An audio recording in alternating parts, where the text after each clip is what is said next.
Capital Sonoro. Capital Político.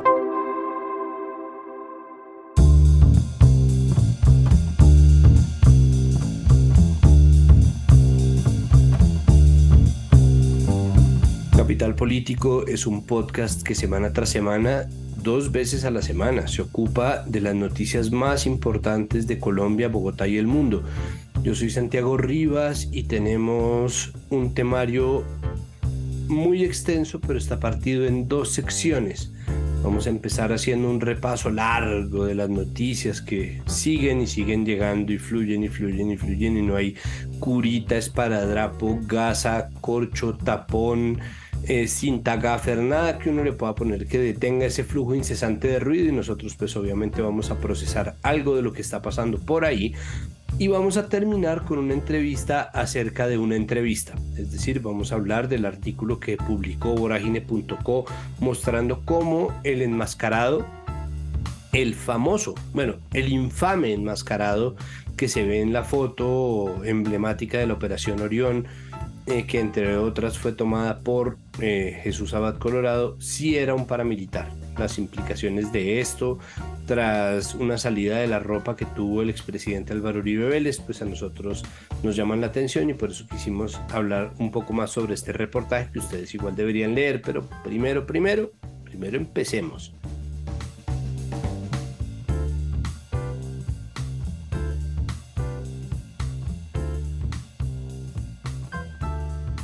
Empezamos haciendo nuestro acostumbrado repaso por la atribulada agenda noticiosa nacional, y para hacerlo nos acompaña una invitada de lujo, habitué de estos micrófonos, la analista política Daniela Garzón. Daniela, bienvenida a Capital Político una vez más. Muchísimas gracias por estar con nosotros acá. Hola Santiago, muchísimas gracias por la invitación. Bueno, tenemos mucha cosa, vamos a tratar de hacer pan y quesito. Entonces vamos a tratar de rebotar sobre la superficie varias veces antes de hundirnos en el tema final, que son las marchas que tuvieron lugar hoy, 27 de septiembre, que pues es el día en que estamos grabando este podcast.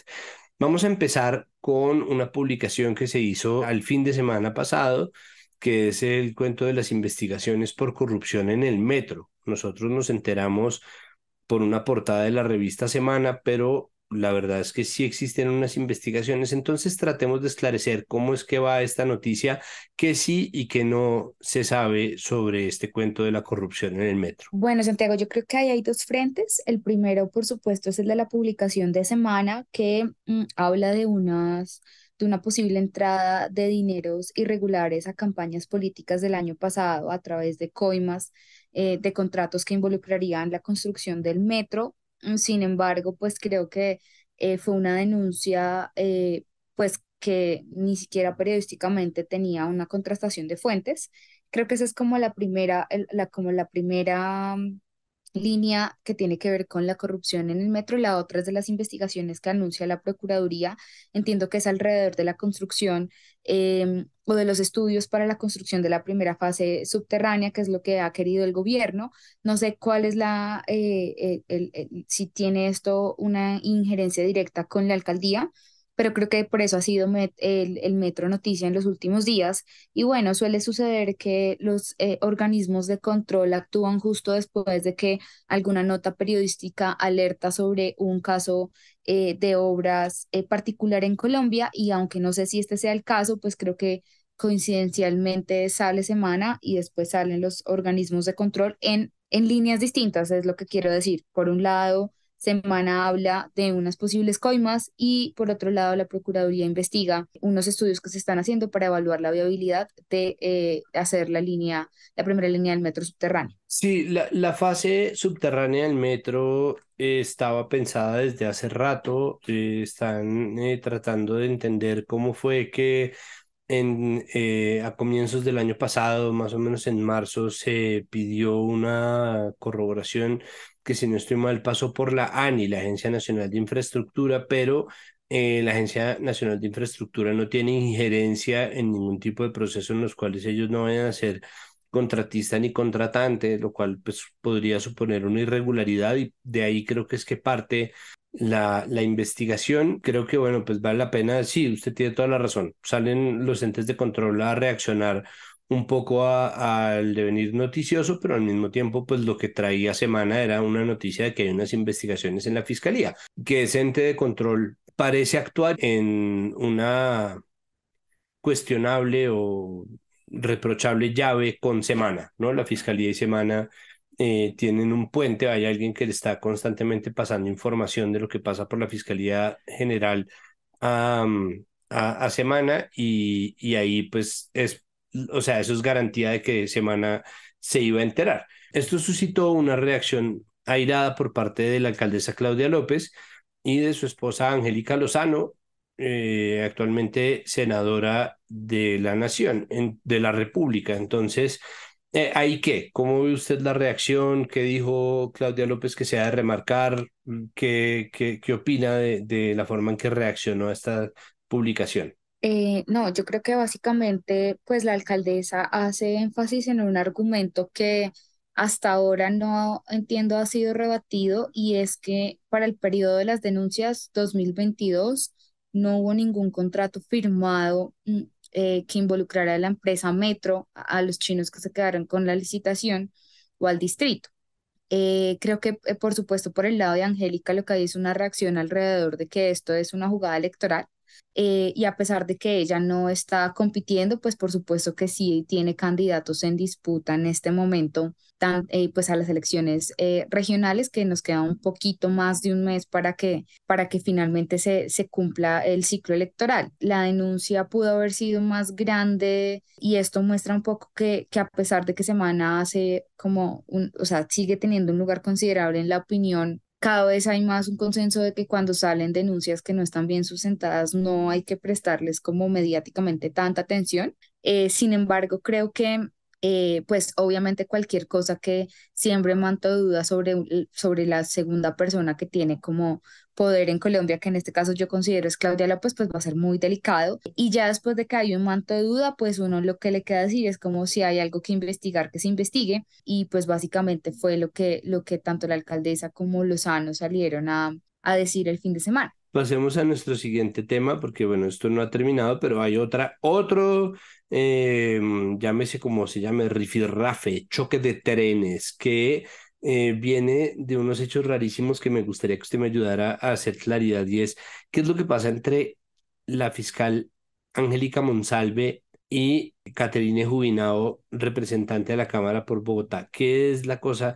Porque hubo una serie de denuncias, un video publicado grabado en privado de Caterina Jubinado, después hay denuncias, ahora parece que la cosa se le puede ir mucho más grave a la fiscal Monsalve, entonces cuénteme por favor qué es lo que está pasando. Claro, bueno, Angélica Monsalve es una fiscal que digamos que se hizo famosa porque era la fiscal que estaba detrás del caso de los ríos Velilla y del manejo de un tema que ellos tenían en el distrito, si no me equivoco. Quien sacó esto a la luz fue Daniel Coronel, hablando un poco de la intermediación de Rodrigo Noguera, en su momento rector de la Universidad Sergio Arboleda, frente a un caso judicial que enfrentan los ríos Velilla, que es una familia que administra, entre otras cosas, temas de basuras en Colombia. Dicho eso, digamos, eso fue una cosa que más o menos se conoció, si no estoy mal, como para marzo del año pasado. Y Angélica Monsalve había dicho en su momento que a ella le habían montado una persecución por parte del fiscal para sacarla, para trasladarla, creo que era Putumayo. Entonces, pues ese es un poco el contexto para contar quién es esta señora. Lo que sucedió es, finalizando la semana anterior, es que salió un video editado de Catherine Jubinado en el que ella decía que pues ella necesitaba hacer dos cámaras y dos senados y que luego de eso se iría como a una isla y no quería saber más de política, con lo cual pues querían hacer ver que estaba haciendo como una estrategia y que toda su disposición política era alrededor, digamos, de conseguir el poder y después dejar como el barco botado, ¿no? Por lo menos yo lo interpreté de esa manera. Frente a esa denuncia, pues la representante Jubinado sale a decir que Angélica Monsalve había ido a su casa, que la había grabado sin su permiso, que los audios estaban editados y pues que esto se había publicado sin su permiso. Después, Monsalve revela el video completo y en el cual se nota que no están en la casa de Jubinado, según entiendo, que este fue un video que se grabó con consentimiento de Catherine que ella simplemente estaba respondiendo una pregunta sobre qué planeaba hacer en su carrera política, que cuando uno oye el audio completo, pues lo nota absolutamente normal en una conversación entre amigos, pero además, pues que ella filtra el video completo en parte para probar que ella no estaba grabando de manera ilegal, o sea, o sin consentimiento de Juinado, y pues básicamente ahí sigue la controversia sobre pues que Monsalve señala que la están persiguiendo y que nuevamente se reabren investigaciones en su contra. Entonces creo que básicamente en eso va el episodio, un episodio además rarísimo porque ella dice que, digamos, lo que Juinado dice es que Monsalve se acercó a ella para buscar una manera de interceder porque quería ser parte de la terna fiscal, que también tuvo un cambio justamente esta semana. Y aparte de eso, Amparo Cerón salió, bueno, más bien la quieren sacar de la terna, ella no quiere que la saquen, pero pues Petro parece que pasó un cambio y esto es como... Tiene que ver con la historia porque Angélica Monsalve, según Jubilado, tenía intenciones de ser fiscal general. Sí, de hecho, Huevos Revueltos con Política ya reportó que fue sacada de la terna Amparo Cerón y que fue cambiada por Luz Adriana Camargo. Entonces, Luz Adriana Camargo está trabajando todavía en este momento con Iván Velázquez. Lleva más de 2 décadas trabajando con él, según entiendo, Santiago, y además había trabajado con Iván cuando él estuvo en Guatemala liderando la Comisión contra la Impunidad en ese país, hasta que lo expulsaron a él y acabaron con la comisión en 2019, y entiendo que todavía estaba trabajando con él y pues como que es muy cercana a Velázquez, que como todos recordamos, siempre fue uno de los nombres más sonados para ese cargo de fiscal, pero pues que Petro decidió meterlo al Ministerio de Defensa en parte para atacar la corrupción dentro de las Fuerzas Armadas. Hecha esa nota, pasamos también a dos asuntos que tienen que ver con Iván Velázquez. Lo que pasó en Tierra Alta, Córdoba, cuando miembros del ejército se disfrazaron de miembros de las disidencias de las FARC para, pues, atacar y agredir a la población, cometer violencias basadas en género, todo bajo el manto de la supuesta disidencia a la cual pertenecían, y esto ya está teniendo consecuencias. Y la segunda, pues, son los atentados de las disidencias de las FARC en el Cauca y el Valle del Cauca, más exactamente en, si no estoy mal, Jamundí, y estuvo también en Buenos Aires, Cauca, y en Suárez, Cauca, la tierra natal de la vicepresidenta Francia Márquez. Entonces ahí, ¿cómo la está viendo el ministro de Defensa Velázquez? Yo creo que Velázquez tiene unos retos enormes al frente del ministerio desde que entró. Sin lugar a dudas, creo que el episodio de Tierra Alta muestra que hay una fragmentación, no sabemos de qué tamaño dentro de las fuerzas y que hay personas que están actuando por fuera de los lineamientos, no solo constitucionales, sino como la tendencia que este gobierno ha sido incisivo alrededor de la seguridad humana y la importancia del cuidado de la vida, que yo creo que eso a veces puede sonar muy retórico, pero creo que sí ha sido un cambio enorme frente al discurso de seguridad y defensa que habían traído otros presidentes. Y pues creo que, y valga la pena decirlo, que para mí no ha sido suficientemente valorado ese cambio de discurso. Dicho eso, creo que hay, digamos, por un lado, pues por supuesto que este tema de Tierra Alta prende las alarmas nuevamente sobre las actuaciones irregulares de algunos militares. En este caso, pues creo que hubo una reacción rápida, tanto de suspender algunos y sacar algunos del servicio, como poner a otros en labores administrativas.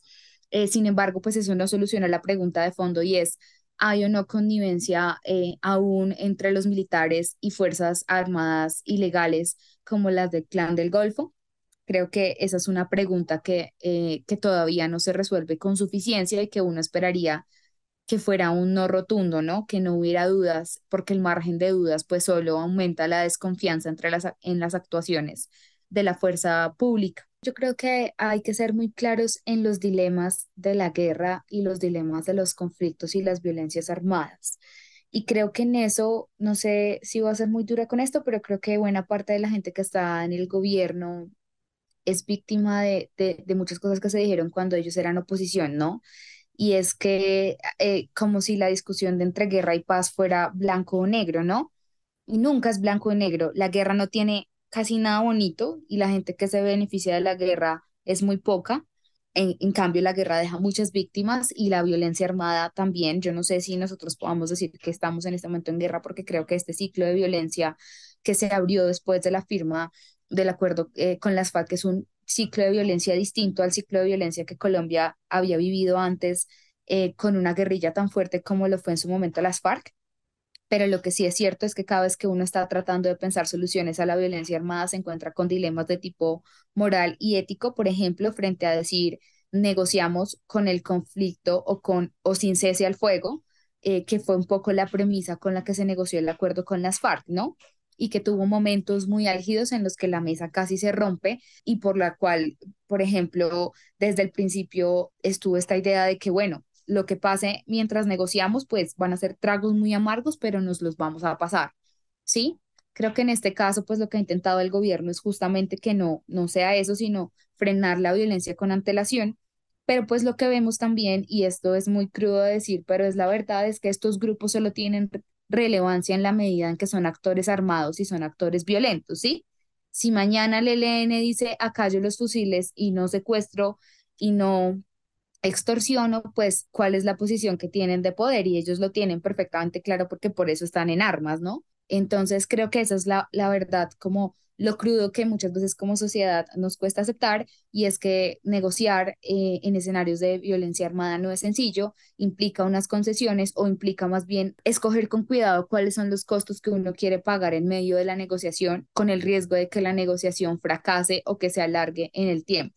Creo que con el acuerdo con las FARC, pues los costos que se pagaron fue mantener el conflicto, digamos, desescalado, porque desde el principio hubo una baja en las acciones tanto militares como de la guerrilla, que creo que fue como tácitamente la voluntad de paz que se mostraron las partes, pero que casi siempre pasa es después de construir paso a paso confianza y también en un elemento que es clave acá, Santiago, particularmente con el Estado Mayor Central, y es qué es lo que van a negociar, ¿no? Porque hay una cosa que a mí me parece que no se ha analizado suficientemente y es que los que han sido más críticos de la violencia que ha desatado las disidencias de las FARC son los FARC. Entonces, hace una semana Rodrigo Londoño sacó un hilo explicando pues que le parecía muy problemático la negociación cuando ellos son, por ejemplo, los que han estado involucrados reiterativamente en asesinatos de excombatientes. Entonces creo que eso le pone un ingrediente muchísimo más difícil de solucionar al establecimiento de las mesas con este tipo de grupos. Sí, y sin embargo es muy difícil sostener desde el punto de vista de Rodrigo Londoño que se deba combatir a un grupo independientemente de lo que esté pasando, que es horrible y es detestable, es deleznable y es, pues hay que denunciarlo y señalarlo, pero pues no se puede esperar que un grupo armado como el Estado Mayor Central o las muchas disidencias de las FARC se aspire a someterlo a un combate tipo rastrillo, ¿no? Algún tipo de operación de bombardeo como lo hacía el gobierno pasado. Entonces creo que ahí pues hay que obviamente mantener los matices. Por lo pronto, pues que prime la voluntad de proteger la vida. Pues la vida de la que tanto habla el gobierno, pues es primordial que se la proteja, incluso cuando están vulnerándola a quienes son en este momento sus contrapartes en una mesa de negociación. Creo que lo cortés no quita lo valiente. Y esto se suma además a las denuncias de que hay connivencia entre miembros de la fuerza pública y el Clan del Golfo, que nosotros decíamos, pues esto lastimosamente no es sorprendente en Colombia, pero al mismo tiempo tiene ya unos antecedentes que vuelven a algo que usted estaba diciendo y es, pues la posición más dura es ver cómo se unifica o se logra dilucidar qué es lo que está pasando al interior de las fuerzas militares, de la policía para que exista, pese al llamado constante pese a que exista como un ojo mucho más vigilante sobre las acciones de la fuerza pública, todavía este tipo de fugas que lo que hacen pues obviamente es desacreditar pues a la policía y al ejército en territorios donde se necesitaría de un estado al menos sólido en su posición, pucha, si no armamentista, por lo menos ética. Sí, yo creo que es lamentable. Yo, la verdad, no puedo dejar de mencionar que la connivencia entre el paramilitarismo y las fuerzas militares creo que es una de las cosas que está bastante probada para pues digamos, para tristeza de lo que uno puede hablar sobre las fuerzas militares, justamente este tipo de hechos, pues como que traen ese recuerdo que uno, siento que uno trata de dejar atrás y decir, bueno, estamos en otra fase de la violencia, pero también es verdad una cosa, Santiago, y es que normalmente los negocios de los grupos armados ilegales solo prosperan en la medida en la que haya una connivencia con algunas de las fuerzas, sea o no sistemática, porque esto no significa pues que del ministro hacia abajo sepa, ¿no? Y creo que en eso también hay que ver los matices. Dicho eso, yo creo que cuando tú miras, a pesar de lo irregular de la violencia, digamos, del conflicto armado en Colombia y después de la violencia armada en este ciclo, o de la continuación del conflicto con otro tipo de grupos más diseminados, lo cierto es que hay como una enorme desigualdad entre el número de fuerzas que tiene un grupo armado ilegal y que tiene la fuerza pública, tanto los militares como los policías. Entonces siempre viene la pregunta de, pues, ¿cómo es posible que Colombia tenga tantos problemas de violencia armada si tiene un ejército y una policía que en número es bastante, digamos, per cápita mayor a cualquier otro país en América Latina, ¿no? Em, y creo que la otra cosa es que, pues al menos creo que ya hay un rechazo manifiesto del gobierno a que esto se presente, lo cual pues ya es alentador, pero sigue habiendo, digamos, un gran capítulo de la historia de Colombia que por lo menos hacia la agenda pública no se ha investigado con suficiencia o no se conoce lo que se ha investigado con suficiencia y que justamente permitiría pues que tengamos unas fuerzas armadas y una fuerza pública en la que la gente confíe más. Pasemos a la siguiente noticia, que es en realidad una noticia falsa, y es que tras el paso de Petro por la ONU, dijeron que un avión de la FAC, que ahora se llama, y esto simplemente como una nota de color, Fuerza Aeroespacial Colombiana, permaneció parqueado en Orlando 3 días y de ahí salió una noticia falsa en donde dijeron que se habían ido para Disney. ¿Quién se inventó esto? Es decir, ¿por qué? ¿Quién fue el que salió a decir semejante cosa? Que luego de que mucha gente de criterios respetables se la creyera, fue probada falsa. Yo no sé si el origen fue la FM, pero creo que fue por ese lado que salió la publicación. El avión de la FAC pasó por Florida o entonces, ergo, esta gente estaba en Disney, ¿no? Creo que fue algo así. Y después pues utilizaron una foto de la hija de Petro nuevamente con su familia en Disney y diciendo pues que básicamente el avión había parado a llevarlos a ellos y mucha gente comentó pues que esto era ya llevado panaca como 10.0, por supuesto. Y pues finalmente esto es mentira porque alguna gente de la FAC, algunos miembros de la FAC estaban en un curso y pues por eso era que el avión había tenido ese plan de vuelo. Yo creo que esto justo pasa además después de lo que sucedió con el video de la ONU, pero al gobierno le está pasando factura un poco, pues por supuesto que cualquier cosa que se diga en su contra de parte de algunos medios se asume como cierto y parte de algunos opinadores que son opositores del gobierno y que están en su derecho de serlo. Pero por otro lado, creo que en este caso, nuevamente, pues viene el debate de las fake news, ¿no? Y de la rapidez con la que una noticia falsa que se presume verdadera, porque pues además de los antecedentes que ya hemos visto de que en efecto se han utilizado los recursos públicos para planes privados como fiestas de cumpleaños y demás, pues se utiliza para diseminar este tipo de noticias y creo que también me parece muy problemático pues que se crea que en efecto los funcionarios públicos hacen esto, tienen este tipo de abusos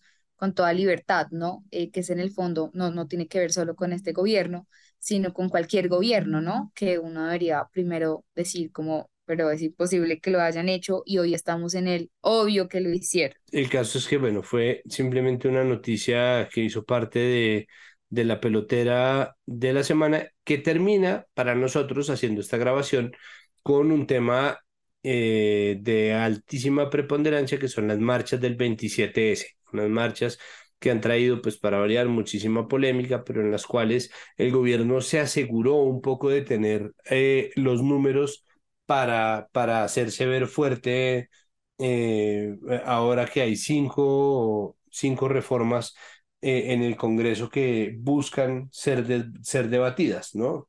Sí, Santiago, pues hoy el gobierno convocó marchas, creo que son las más numerosas de las que recuerdo que ha convocado ya varias en su año de gobierno, año y ya un par de meses, un mes, casi dos. Yo creo que es obvio el cuestionamiento respecto de qué hace el gobierno preparando logística para las marchas, pero yo quisiera como hacer énfasis en otro punto. Y es que, contrario a creer que esto es pues básicamente un abuso de la democracia, a mí pues lo que me parece sorprendente es que el gobierno haya tenido que poner tanto esfuerzo para que hubiera gente en las calles, ¿no? Es evidente que la popularidad de Petro ha ido digamos, ha caído en las encuestas. em, y siento un poco que las personas que estaban en modo compás de espera están cambiando su actitud a modo qué es lo que está pasando. Dicho eso, pues por supuesto que el gobierno va a mantener una fuerza en algunas de las organizaciones sociales, porque son organizaciones sociales en las que pues genuinamente se ha empeñado en representar, por ejemplo, al campesinado colombiano con el cambio en el Ministerio de Agricultura. Eso es evidente. Creo que la ministra Jennifer Mojica ha sido la más abanderada y orgullosa de tratar de representar al campesinado en las agendas del ministerio y así pasa en otros frentes. Pero aparte de eso, creo que la gran pregunta es cuánto tiempo puede sostener el gobierno Petro la idea de que el apoyo popular es el que impulsa sus reformas. Además, porque hoy Petro en su discurso volvió a nombrar, por ejemplo, el tema del acuerdo nacional, que me parece clave porque habló, por ejemplo, en dos momentos. El primero era que el acuerdo nacional no pasaba porque el presidente se arrodillara ante las élites, sino porque las élites conversaran con el pueblo. Y ahí hay hay toda como un entendimiento pues de las élites del pueblo y del papel mismo del presidente, que creo que se reveló un poco desde ese podcast que él grabó con María Jimena diciendo que aunque él era el presidente no era el poder, ¿no? Que es una interpretación que creo que tiene desde que llegó a la presidencia, y es que a pesar de que él tiene el poder político, eso no es suficiente para impulsar el cambio, y creo que es una narrativa que él como presidente impulsa cada vez más en escenarios como este de las marchas, ¿no? Y por otro lado, pues viene creo que el tema puramente electoral, que dado que el pacto histórico no logró consolidar muchos candidatos, creo que solo se afinca en Bogotá alrededor de la figura de Gustavo Bolívar, pero yo leería el escenario en esas claves y tratando un poco de salirme de los análisis que se hicieron previo a la convocatoria de estas marchas sobre el uso de recursos públicos y demás, pues como tratando de ver otra arista. Pues bueno, dejémoslo de ese tamaño porque creo que no sabremos si algún día surtirán efecto o si a nuestras espaldas, Daniel, están surtiendo efecto mágicamente estas movilizaciones. Vamos simplemente a seguir observando qué ocurre con la vida política de este país. Por lo pronto, muchísimas gracias por venir, por acompañarnos en esta entrevista larga y hacer este repaso arduo de una realidad que no rescinde, sino que al contrario se agudiza todos los días. Mil gracias a ti, Santiago, por la invitación y un saludo a toda la audiencia de Capital Político. Profe, tú también haces parte del bullying, quizás cuando no haces nada frente a un apodo. O no creas espacios para que hablemos y enfrentemos el bullying sin que nos juzguen. Porque muchas veces el bullying lo podemos detener si lo hablamos. Amix, date cuenta, eso también es bullying. Digamos no más bullying en Eureka, tu canal. Continuamos este episodio de Capital Político hablando sobre un tema que se desprende de una de las muchas guerras de la opinión que se dan aquí en Colombia y que tuvo lugar hace más o menos 2 semanas cuando Álvaro Uribe Vélez se salió de la ropa y también de su camino para confrontar a gente que le estaba gritando, bueno, lo habitual, es decir, hay todavía gente que adora e idolatra a Álvaro Uribe Vélez y hay mucha gente que donde sea que vaya a ir, está ya protestando su presencia. Mm, y le estaban gritando y entonces salió Uribe, como también es su costumbre, a decir que siempre que lo ven le gritan que es un paraco y que él dio la orden y que quién dio la orden. Entonces, en respuesta a eso dijo que él había dado la orden de que el ejército entrara a la Comuna 13 de Medellín. Entonces, bueno, eso generó una serie de tendencias en Internet acerca de que Uribe dio la orden. ¿Quién dio la orden? Ustedes lo saben, tiene que ver más con el caso de los asesinatos y desapariciones presentados como bajas en combate, los mal llamados falsos positivos. Lo cual obviamente pues fue una tendencia desinformativa. Incluso Noticias Uno cayó en hacer una nota sobre cómo Uribe, entre comillas, dio la orden, pero él estaba hablando de otra cosa. Sin embargo, cuando él dice que él dio la orden de que el ejército entrara a la Comuna 13 a sacar a la guerrilla y a los paramilitares, se refiere a la bastante infame y dolorosa Operación Orión. La Operación Orión, que es pues tal cual una operación militar, una acción militar en la Comuna 13 de Medellín, de una de las famosas comunas nororientales de la capital de Antioquia, en donde pues sobreviven muchas imágenes duras y muchos recuerdos duros, así como una lucha desde entonces de víctimas que reclaman por su gente y que han sido pues obviamente revictimizados, muchos amenazados, y eso pues sigue sin esclarecerse bien. Dentro de esas piezas que se extraen a la habitual desinformación, apareció esta semana una nota en vorágine.co que dice si era un paramilitar. La historia del encapuchado de la Operación Orión. Hay una foto muy famosa de Jesús Abad Colorado, en donde se ve a una persona encapuchada dando indicaciones a miembros del ejército que están sin máscara alguna, pues porque son portadores legítimos de armas. Y la investigación sobre esta figura específica, pues obviamente tiene unas implicaciones que son grandes y que esperamos tengan algún tipo de repercusión. Por lo pronto queremos hablar precisamente sobre esta investigación y sobre este artículo, y para ello se encuentra con nosotros su autor, el periodista Nicolás Sánchez Arévalo de vorágine.co. Nicolás, bienvenido a Capital Político. Muchísimas gracias por estar acá. Espero que la introducción logre poner en contexto todo esto de lo que vamos a hablar. Muchas gracias por estar acá. Muchas gracias, Santiago, por la invitación y un saludo pues a todas las personas que escuchan este podcast y, pues que están interesadas en esta investigación que hicimos sobre el encapuchado que participó o uno de los encapuchados que participó en la Operación Orión. Bueno, hábleme por favor sobre cómo llegaron a esta investigación. Es decir, este episodio que usted mismo relata al comienzo del artículo, el de Yo di la orden, los reconectó con la posibilidad de investigar cómo llegaron ustedes a esta entrevista en donde hablan sobre este personaje enmascarado. Sí, pues el episodio digamos que nos llevó a una reflexión pues dentro del medio con José Guarnizo, que es el director de Vorágine, como qué vamos a hacer sobre este tema, qué se puede hacer sobre este tema, qué no se ha dicho sobre la Operación Orión, qué tenemos nosotros. En medio de esa conversación, pues él me dice que él conoció una sentencia que no es tan conocida con muchos detalles de la Operación Orión. Cuando hablamos, yo le digo, yo tengo una entrevista, pero es una entrevista de 2020 con un ex jefe paramilitar que participó en esa Operación Orión y él contó algunas cosas. Yo, pues la verdad era que en ese momento no recordaba muy bien como el que me había dicho en medio de la entrevista, pero yo abro la entrevista como para dársela a José Guarnizo, se la envío, yo le pego una releída y le digo a José Guarnizo como, oye, esta entrevista creo que aguanta para publicar, o sea, no para citar en medio de otro artículo, sino como para publicar. Él me dice que sí.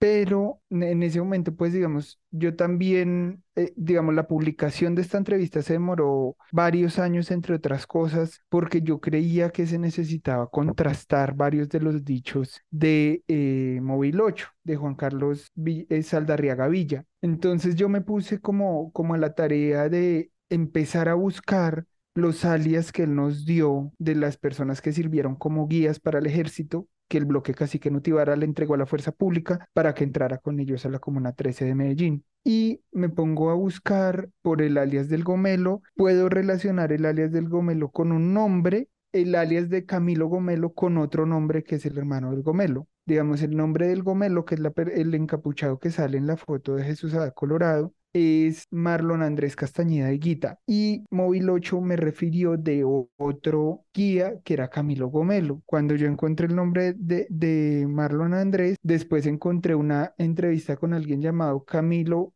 Higuita, Camilo Castañeda Higuita, y en ese momento, pues yo no me percaté en un primer momento, pero después como que me fui rumiando esa entrevista que le hacían a Camilo y yo dije, este es Camilo Gomelo. Entonces ahí nosotros logramos como contrastar los dichos de Juan Carlos Saldarriaga, de Móvil 8, y pues nos damos cuenta que pudimos revelar la identidad del encapuchado de la foto de Jesús Abad Colorado, entre otras cosas porque en medio de mis pesquisas le pregunté a una persona de una ONG que conoce el expediente de Operación Orión, le dije, oiga, ¿usted alguna vez ha escuchado sobre Marlon Andrés Castañeda? Y él me dijo, ese salía es el Gomelo, es la persona que sale en la foto famosa de Jesús Abad Colorado. Entonces así fue que surgió y que pudimos como confirmar la identidad del encapuchado, del paramilitar encapuchado, hay que decirlo así, que entró con el ejército a la Comuna 13. Como lastimosamente nosotros estamos partidos por opiniones en este país, ¿no? Es decir, como incluso cuando hay hechos corroborados, es difícil establecer como este tipo de acuerdos para llamar a las cosas por su nombre. Pero durante mucho tiempo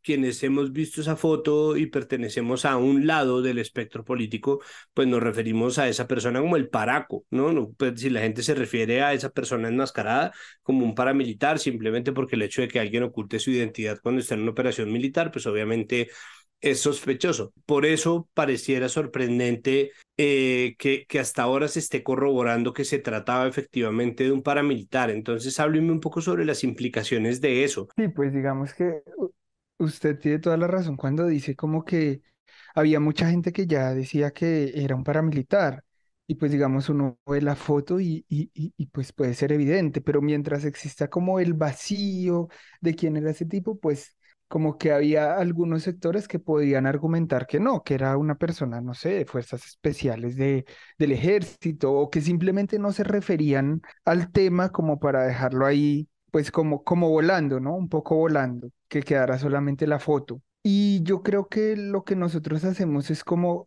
zanjar esa discusión, aunque pues era difícil de darla también, ¿no? Pero como que se zanja esa discusión ya diciendo, esta es la identidad de esa persona. Y es una prueba más de la participación del bloque Cacique Nutibara en esa operación Orión, porque la justicia ya lo ha dicho, o sea, esto no es que nosotros descubrimos el agua tibia o no es que nosotros pues estamos sacándonos una hipótesis de los cabellos, sino que la justicia ha dicho que ahí participaron personas del bloque Cacique Nutibara. Y aprovechando pues digamos la foto, pues que es una foto tremenda, que creo que hay muchísimos colombianos que la conocen, pues nos damos a la tarea como decir, esa persona que sale retratada en esa foto era uno de esos paramilitares, porque eso es otra cosa que hay que decir. Móvil 8 habla de 7 guías que le entregó el ejército que le entregaron las AUC al ejército. Nosotros revelamos la identidad de 2 de esos guías. Todavía falta por saber los nombres de 5 guías más. Entonces creo que pues esto sirve en la medida que zanja la discusión y no permite que el 10% tal vez de duda que habría de si esta persona era o no un paramilitar, que ese 10% se imponga sobre un 90% pues que hacía como uso de lo que se ve en la imagen de una persona encapuchada, de una persona que va en botas pantaneras y que señala y los soldados lo miran como con pues como con unas expresiones casi reverenciales, ¿no? Como si fuera un general de la República y en realidad era un paramilitar. Ahí dentro de eso pues queda además pues la claridad sobre una connivencia de la cual se ha hablado mucho, pero que creo que nunca había quedado tan expuesta. De nuevo, creo que ahí termina combinándose el gesto alevoso de Uribe sacando pecho por la Operación Orión versus este tipo de corroboraciones o esta corroboración que más allá de lo que se consideran secretos a voces, pues termina por dar la prueba de que había pues, es decir, él está diciendo que dio la orden, ¿no? De entrar a la Comuna 13 y el hecho de que el CTI le haya devuelto a Camilo Gomelo al bloque Nutibara, que el bloque Nutibara haya desembarcado 7 guías, pues es muy diciente de hasta qué punto se sigue considerando, o al menos Uribe sigue considerando que no tiene que hacerse responsable de nada de esto que pasó o que esto que pasó puede seguir a la luz sin que la gente lo mire. O no tiene esa sensación, es decir, usted haciendo esta corroboración, ¿no siente que existe como un diálogo trunco ahí? Sí, eso es cierto. O sea, igual después de la publicación había gente en redes sociales como defendiendo la Operación Orión, ¿no? La Operación Orión, pues a pesar de que hubo una cantidad de detenciones arbitrarias y ya sabemos un poco de dónde venían esas detenciones, ¿no? O sea, los paramilitares decían a quién detener en cierta medida, ¿no? Y estaba leyendo un informe de la Comisión de la Verdad, pues que da cuenta como de la cantidad de personas que fueron judicializadas, que según la Comisión de la Verdad fueron 29 personas y las detenciones arbitrarias, según la Corporación Jurídica Libertad, que fue citada por la Comisión de la Verdad, hubo 576 detenciones. Entonces, pues digamos que esa brecha habla por sí sola pues de a quién estaban deteniendo, ¿no? O sea, estaban deteniendo como a diestra y siniestra a las personas. Y también creo que la nota pone sobre la mesa otros elementos a los que ya se conocían, ¿no? Porque, por ejemplo, una sentencia de justicia y paz habla de la coordinación que hubo entre la policía, el ejército y los paramilitares para perpetrar la Operación Orión. Pero la nota, por ejemplo, en lo que usted ahorita destacaba, y era que el CTI de la Fiscalía le habría devuelto al gomelo que estaba capturado al bloque Cacique Notivara para que el bloque Cacique Notivara como que se lo prestara al ejército, ¿no? Entonces, pues esto abre otros interrogantes frente a la participación de otras agencias del Estado, como el Cuerpo Técnico de Investigación de la Fiscalía y como el Departamento Administrativo de Seguridad, que era la autoridad que lo había detenido unos días antes de la Operación Orión. Entonces, creo que, pues si bien siempre va a haber negacionismo, yo creo que pues hay sectores políticos interesados en negar lo evidente, ¿no? En negar lo probado incluso, pues también cabe la posibilidad y más al periodismo de empezar a demostrar los hechos y abrir otras preguntas que pues ya será la justicia quien ojalá ahora sí por fin digamos que resuelva algunos de esos interrogantes, ¿no? Sí, lo otro que me llama la atención es hasta qué punto lo que dice Álvaro Uribe es desinformación, ¿no? También aparece que tras la Operación Orión quedó como grupo hegemónico en la Comuna 13 el bloque Cacique Nutibara, es decir, las AUC fueron una fuerza dominante de ahí en adelante, no es como que hayan sacado a los paramilitares de la Comuna 13. Todo lo contrario, quedaron introducidos en la Comuna 13, más allá de si encontraron gente culpable de algo que termina no siendo lo importante porque pues es casi como un equivalente del debido proceso. Si a uno no se le hace un debido proceso, sea por lo que sea que uno queda culpable, se echa a perder el juicio. Ahí entonces, ¿qué? Es decir, ¿no? Quedan resquicios de eso, quedan remanentes, todo eso se fue con justicia y paz. Sí, yo siento que lo que usted dice también es muy importante en el sentido de qué pasó después, ¿no? ¿Qué pasó después de la Operación Orión? Porque dice Álvaro Uribe, yo ordené sacar a la guerrilla y a los paramilitares de la Comuna 13 de Medellín. Y la verdad es que sí, salió la guerrilla, eso es verdad. En la Comuna 13 de Medellín hacían presencia milicias de las FARC, milicias del Ejército de Liberación Nacional, del ELN, y los comandos armados del pueblo. Y ellos salieron con la Operación Orión, pero quien quedó posicionado fue el bloque Cacique Notivara. Entonces, pues hay una contradicción entre la supuesta orden que dio Álvaro Uribe con lo que realmente pasó, ¿no? Que fue que hubo un dominio después total del bloque Cacique Notivara en la Comuna 13 y algo pues también muy interesante como de analizar y de mirar con la entrevista que concedió Móvil 8 desde La Picota, es que él hablaba que después de 2005, a él lo capturan en 2008, que después de 2005, él vino a Medellín a controlar unas cosas, unos grupos que él decía no tenían nombre. Entonces también vale la pena como empezar a revisar qué tanto hay de ese control que tuvo el bloque Cacique Notivara de la Comuna 13 a partir de la Operación Orión a lo que se vive hoy en Medellín, ¿no? Este tema de los combos, que hay algunas personas en la ciudad les dicen como las convivir, que son unas personas que supuestamente, digamos, ofrecen unos servicios de seguridad, pero pues que realmente lo que hacen es cuidar lo que llaman plazas de vicio, ¿no? Entonces, pues ahí también hay que ver ¿qué tanto tuvo que ver la Operación Orión con la violencia y con el control de ciertas zonas de la ciudad que se vive hoy en día en Medellín, ¿no? Sí, total, pues a mí me llama mucho la atención y me hace preguntarme también sobre qué hacer con eso, porque pues para todos los asuntos relacionados con el paramilitarismo, y esto ha sido una discusión recurrente con la JEP, ¿no? Porque precisamente han estado buscando los pues Mancús o Jorge 40 para poder ingresar al circuito de la JEP, pues se supone que la jurisdicción asignada a eso es justicia y paz. Entonces, ¿qué se hace con esta memoria? ¿Eso existe la posibilidad de moverlo hacia algún lado? ¿Existe la posibilidad de que esta investigación, esta corroboración aporte no solamente obviamente al acervo periodístico, a la memoria histórica y a la reconstrucción de una serie de versiones que habían sido acalladas de alguna manera por no tener la posibilidad de estas corroboraciones?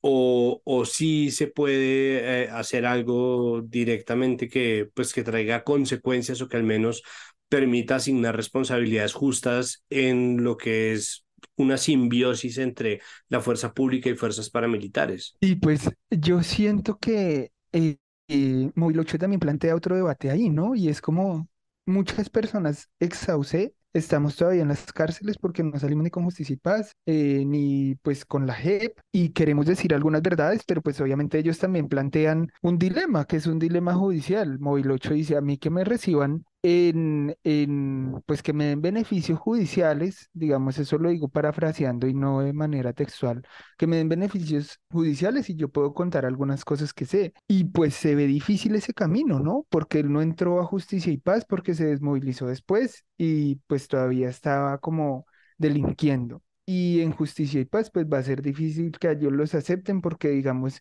el juez natural de los paramilitares era Justicia y Paz, ¿no? Entonces, ni la JEP ni Justicia y Paz.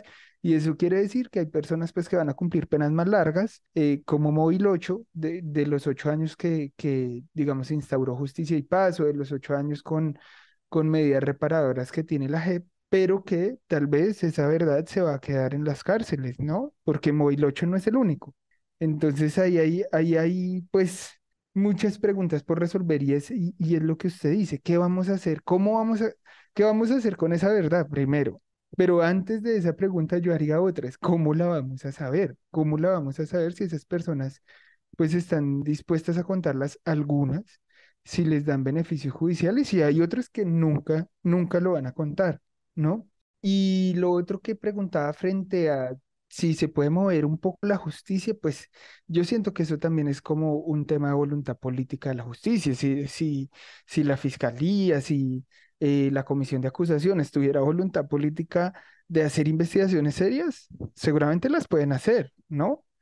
Ahora, pues durante todos estos años, uno no ha visto voluntad política para esclarecer bien el papel de Marta Lucía Ramírez en la Operación Orión, el papel de Álvaro Uribe que dio la orden, el papel de pues diferentes generales y de diferentes instancias del Estado como la Fiscalía, el Departamento Administrativo de Seguridad. Yo creo que es un tema de voluntad. Bueno, pues Nicolás, esperemos a ver qué sigue de acá. Me parece que ha sido un desarrollo muy interesante el de este episodio de confrontación en Medellín, cómo obviamente se despierta una eterna guerra pues, que existe en las redes sociales, pero al mismo tiempo se abren unas puertas para que nos hagamos preguntas que son sumamente pertinentes.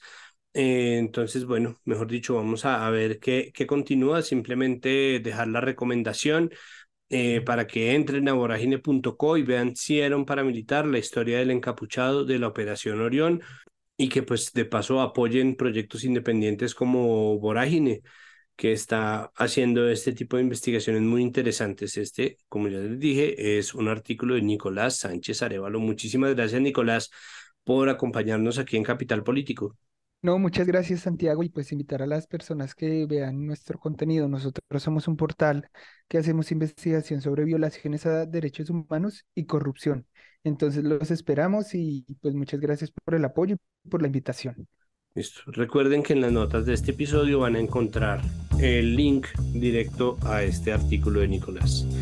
Y hasta aquí este episodio de Capital Político. Recuerden que todo lo que hacemos en Capital Sonoro, que tiene no solamente este podcast, sino muchos otros, pueden ustedes encontrar el resto de contenidos si buscan Capital Sonoro en todas las plataformas en las cuales ustedes escuchen podcast.